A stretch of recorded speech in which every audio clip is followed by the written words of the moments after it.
नमस्कार. आकाशवाणी औरंगाबाद केंद्राच्या दुपारी 1च्या बातमीपत्रात मी वैभवी जोशी आपलं स्वागत करते. भारतीय जनता पक्षाच्या संसदीय मंडळाची बैठक आज नवी दिल्ली इथं होत आहे. या बैठकीत राष्ट्रपती पदाच्या उमेदवाराची निवड होणार असल्याचं पीटीआयच्या वृत्तात म्हटलं आहे. पंतप्रधान नरेंद्र मोदी आणि भाजपचे राष्ट्रीय अध्यक्ष अमित शहा या बैठकीला उपस्थित आहेत. केंद्र सरकार 67,000पेक्षा अधिक केंद्रीय कर्मचाऱ्यांचे सर्व्हिस रेकॉर्ड तपासणार आहे. भारतीय प्रशासकीय सेवेतले अधिकारी आणि पोलीस अधिकाऱ्यांचाही यात समावेश असून त्यांच्या कामाचा आढावा केंद्र सरकारतर्फे घेतला जाणार आहे.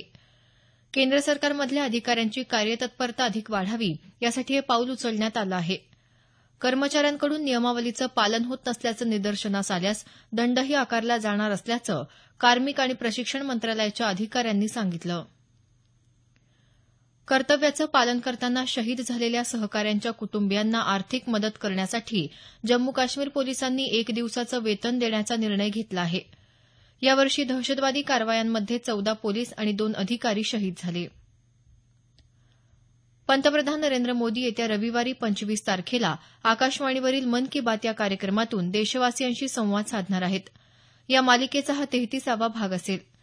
या कार्यक्रमासाठी नागरिकांनी आपल्या सूचना आणि विचार 1800117800 या निःशुल्क क्रमांकावर किंवा मायजीओव्ही ओपन फोरमवर नोंदवाव्यात असं आवाहन करण्यात आलं आहे. भारतीय चिकित्सा संशोधन परिषदेनं प्लास्टिकच्या बॉटलमुळे औषधांना काही नुकसान होत आहे का याचा शोध घेण्याचे निर्देश दिले आहेत. यासाठी एक सर्वेक्षण करण्याची गरज असल्याचं परिषदेनं म्हटलं आहे. राष्ट्रीय पोषण संस्थेला याची योजना तयार करण्यास सांगण्यात आलं आहे.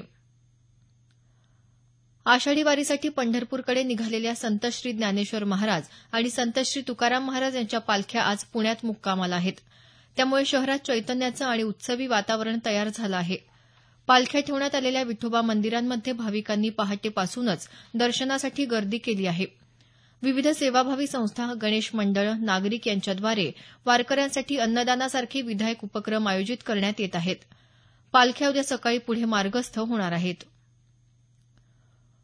पुणे जिल्ह्याच्या अन्न आणि औषध प्रशासनामार्फत पालखी मार्गावर अन्न सुरक्षा आणि स्वच्छता अभियानाबाबत जनजागृती करण्यासाठी फिरता प्रशिक्षण वर्ग चालवण्यात येत आहे. या प्रशिक्षण वर्गाचं उद्घाटन अन्न आणि औषध प्रशासन मंत्री गिरीश बापट यांच्या हस्ते झालं. उद्घाटनानंतर बापट यांच्या हस्ते खाद्यपदार्थ विक्रेत्यांना हातमोजे, कॅप याबरोबरच लाल आणि निळ्या रुमालाचं वाटप करण्यात आलं. यावेळी त्यांनी खाद्यपदार्थ विक्रेते आणि दिंडीत स्वयंपाक करणाऱ्या महिलांशी चर्चा करून त्यांना स्वच्छतेचे निकष पाळण्याच्या सूचना केल्या. लातूर महानगरपालिकेच्या स्थायी समिती सभापती पदासाठी आज झालेल्या निवडणुकीत काँग्रेसचे अशोक गोविंदपूरकर विजयी झाले. गोविंदपूरकर आणि भारतीय जनता पक्षाचे नितीश वाघमारे यांना समान 8 मतं मिळाल्यानं चिठ्ठी काढून ही निवड करण्यात आली. औरंगाबाद शहराचं वैयक्तिक शौचालय बांधण्याचं लक्ष्य पूर्ण व्हावं या उद्देशानं शासकीय अनुदानाच्या रकमेत महापालिका प्रत्येकी 3,000 रुपयांची भर घालणार आहे. शासकीय अनुदानातून मिळणाऱ्या 12,000 रुपयात शौचालयाचं बांधकाम शक्य नसल्याची बाब अनेक लाभार्थींनी पालिका प्रशासनाच्या लक्षात आणून दिल्यानंतर पालिकेनं हा निर्णय घेतला आहे. त्यामुळे आता या योजनेसाठी औरंगाबाद शहरातल्या लाभार्थ्यांना 15,000 रुपये मिळणार आहेत. नांदेड वाघाळा महानगरपालिकेच्या हरित क्षेत्र विकास प्रकल्पाला राज्य शासनानं मंजुरी दिली आहे. केंद्र शासनाच्या अमृत अभियानाअंतर्गत ही मंजुरी मिळाली आहे. या प्रकल्पासाठी 1.5 कोटी रुपयांचा निधी मंजूर झाला असून यातून वनक्षेत्र वाढवण्यासाठी वृक्ष लागवड करण्यात येणार आहे. तसंच लावलेल्या झाडांच्या संरक्षणासाठी कुंपणं आणि जाळ्या उभारण्या यासह इतर कामं केली जाणार आहेत. अहमदनगर जिल्ह्यातल्या शेवगाव इथं शनिवारी झालेल्या हत्याकांडाच्या निषेधार्थ आज शेवगाव शहर बंद पाळण्यात आला.